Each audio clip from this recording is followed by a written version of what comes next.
The first time I used NotebookLM, I uploaded a few PDFs, asked it a question, and got back a generic block of text that literally any other AI chatbot could have given me. And just because of that, I almost wrote the whole tool off. But after 3 months and over 80 notebooks later, it's now the first thing I open when I start any research project. And the only thing that changed was how I set it up. The reason NotebookLM feels underwhelming out of the box is that it treats every notebook the same way. It doesn't know what you're trying to accomplish, who you are, or what kind of answers you need, so it defaults to broad and safe responses that technically answer your question, but never feel specific enough to actually use. So I'm going to create a new notebook and walk you through setting it up properly from scratch. And the very first thing worth mentioning is that the name of your notebook actually matters. Don't call it research or stuff or leave it as untitled. NotebookLM uses the name to help contextualize your sessions, and a clear name keeps your workspace organized as you build more notebooks over time. I'm putting together a freelance pricing strategy for a client, so I'll name this notebook Freelance Pricing Strategy Q2, so every time I open it, I know exactly what it's for and the AI has context from the start. Now, before I start uploading sources or asking any questions, there's a setting that makes the single biggest difference in the quality of your results, and it sits in the top right corner of the chat panel. There's a small icon that opens Configure Chat, and inside you'll find a section that says Define your conversational goal, style, or role. By default, this is set to default, which is exactly why everything comes out generic. I'll click Custom, and a text field opens where I can tell NotebookLM exactly what role it should play when it responds. So for this pricing strategy notebook, I'll paste in a role. Now I'll ask a question with this custom role active, and then I'll switch it back to default and ask the exact same question on the same sources so you can see what changes. The default response gives me a clean, accurate summary of the sources. It reads clearly and cites everything properly, but it feels quite generic. It comes across more like a standard textbook-style explanation than something tailored or insightful, so it doesn't really go beyond what's already in the material. However, the custom response isn't just summarizing. It's interpreting the sources through a specific lens, pulling in more targeted points, and organizing them in a way that feels more like advice from an expert. And while you're in that settings panel, there's another option right below it that's easy to miss, which is the response length toggle. For notebooks where I'm doing deep research or building deliverables, I set this to longer because I want the AI to go into detail and pull from as many sources as possible. And for notebooks where I just need quick answers or a daily summary, shorter keeps things tight and cuts out the extra stuff. It's a small toggle, but it changes the feel of every response in that notebook. Those two settings take about 30 seconds to configure, and they stay active for every conversation in that notebook until you change them. By the way, a huge thank you to Higgsfield for sponsoring this video. Higgsfield is the best platform for AI video creation right now because it puts every top model under one roof. Instead of paying for 5 different subscriptions just to test things out, Higgsfield gives you access to all the best generators in a single dashboard where you can compare results side by side. Whether you are making content ads or just experimenting with what AI video can do, Higgsfield makes the whole process faster because everything lives in one place, so you can seamlessly switch between state-of-the-art models like Sora 2, Kling, Veo 3.1, and everything else. I have left a link in the description below if you want to check it out. Now that the notebook is configured, the next thing that decides the quality of your results is what goes into it. The single most important rule to remember is that NotebookLM only looks at the exact sources you upload. It doesn't pull from the internet or its training data during conversations, which is actually its biggest advantage. But it also means that if your sources are weak, your answers will be too. The biggest mistake I see people making is not organizing their notebook at all. They grab random PDFs and throw in random links and then wonder why the AI gives them totally generic answers. Your sources are the brain of your notebook. If you upload 5 blog posts that all say the same thing, you'll get one perspective repeated 5 different ways. If you upload a pricing study, a client survey, a competitor audit, and an industry benchmark that cover the same topic from 4 different angles, the AI has something real to work with. So for this freelance pricing notebook, I've uploaded a rate benchmarking report, a survey on client objections to pricing, and a case study on value-based pricing in creative industries. Before I do anything else, I always run one check that takes about 10 seconds. I'll paste in a prompt that asks NotebookLM to scan for contradictions or gaps across my sources. And it comes back flagging that my benchmarking report uses hourly rates while my case study uses project-based pricing, and that none of my sources cover retainer models at all. That tells me exactly where the blind spots are before I start building anything on top of these documents. Now, if I need more sources but I don't have them saved anywhere, NotebookLM has a built-in research tool. If I click Add Sources and select Web, I get 2 options: Fast Research for a quick scan, and Deep Research, which runs a full automated search across hundreds of pages and comes back with a detailed report plus recommended sources to import. The trick with Deep Research is telling it what to include and what to skip. I'll paste in a prompt that narrows the search down to academic papers and industry data, and tell it to leave out blog posts and opinion pieces. And that one instruction filters out the filler before it ever reaches my notebook, which means I'm not wasting time sorting through low-quality sources after the fact. With the configuration locked in and the sources solid, the next thing that changes the whole experience is what you actually do with the output, because there are formats in here that barely anyone touches. The feature that actually made NotebookLM super popular is audio overviews. These are AI-generated podcasts with 2 hosts hosts, discussing whatever is in your sources, and the default version covers the material in a general conversational format that gives you a broad overview of everything. That's fine if you just want background listening, but there's something sitting right there in the interface that almost nobody uses. Right above the instruction field, there's a format selector that defaults to deep dive, and next to it are three completely different formats: brief, critique, and debate. Brief condenses everything into a short summary, which is great when you need a 5-minute catch-up instead of a 20-minute listen. But the one that changed how I use this feature is critique. In this mode, the hosts stop being friendly summarizers and start actively looking for weaknesses, gaps, and unsupported claims in your sources. If you uploaded your own proposal, a business plan, or a piece of writing you're about to submit, the host will tell you exactly where the argument falls apart, and that's exactly what you want to hear before someone else points it out. I'll generate a critique on my freelance pricing sources right now, and listen to how different this sounds compared to a regular deep dive. Today, we are looking at a comprehensive manuscript that explores the evolution of pricing strategies. The manuscript currently suffers from a split personality. For a reader focused on mastering pricing,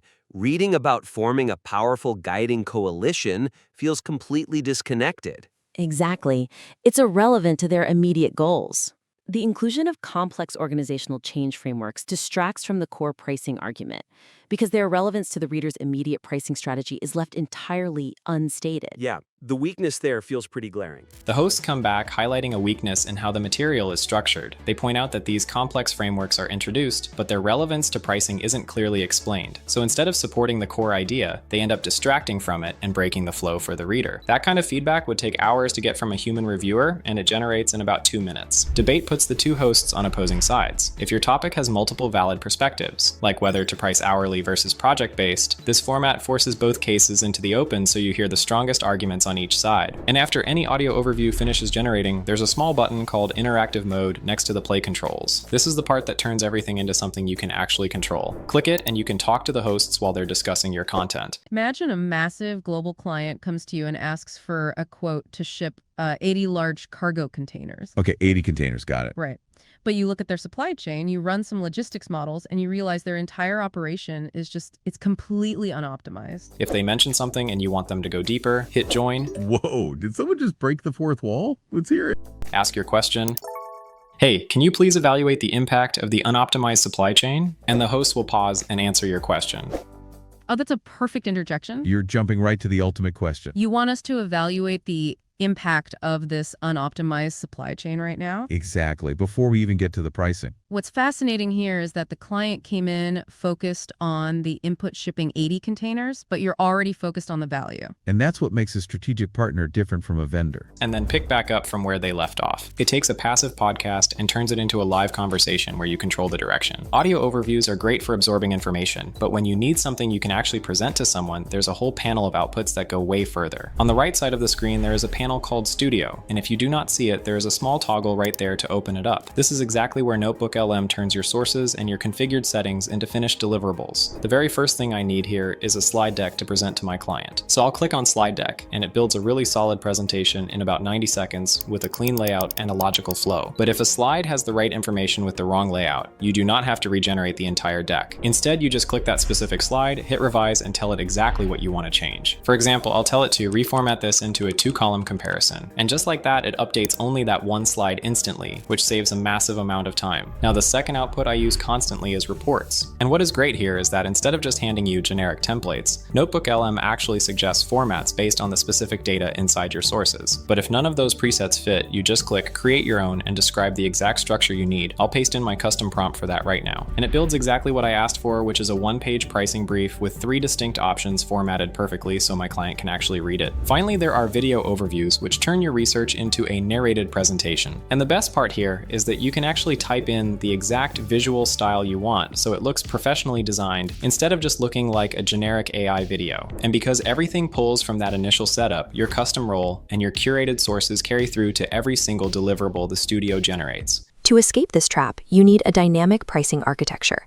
You have to detach your income from your time and align it with the specific variables of the work you are doing. But there is one more trick that ties everything together, and it removes the biggest limitation NotebookLM has. Every notebook has a source limit. On the free plan, it's 50, and on the pro plan, it caps at 300. Once you hit that number, you can't add anything new without removing something first. But there's a workaround that lets you compress multiple sources into one, and it uses two buttons you've probably already seen but never thought to combine. When the AI gives you a response in the chat, there's a Save to Note button at the bottom. Click it, and that response gets saved to the right panel as a note. Now click the three dots on that save note, and you'll see an option called Convert to Source. When you click it, that note becomes an actual source that NotebookLM references in every future conversation, just like any PDF or link you uploaded originally. So the workflow is ask NotebookLM to synthesize 5 or 10 of your existing sources into one detailed response. Save it as a note, convert it to a source, and then remove the originals you just compressed. You've freed up source slots while keeping all the information, and you can repeat this as many times as you need. Your notebook can effectively hold way more information than the limit is supposed to allow. And once you start converting your best answers into sources, every round of questions gets better because the notebook is building on its own output. If you want to start creating professional AI video content alongside your research, check out Higgsfield using the link below. Thank you for watching, and I'll see you in the next one.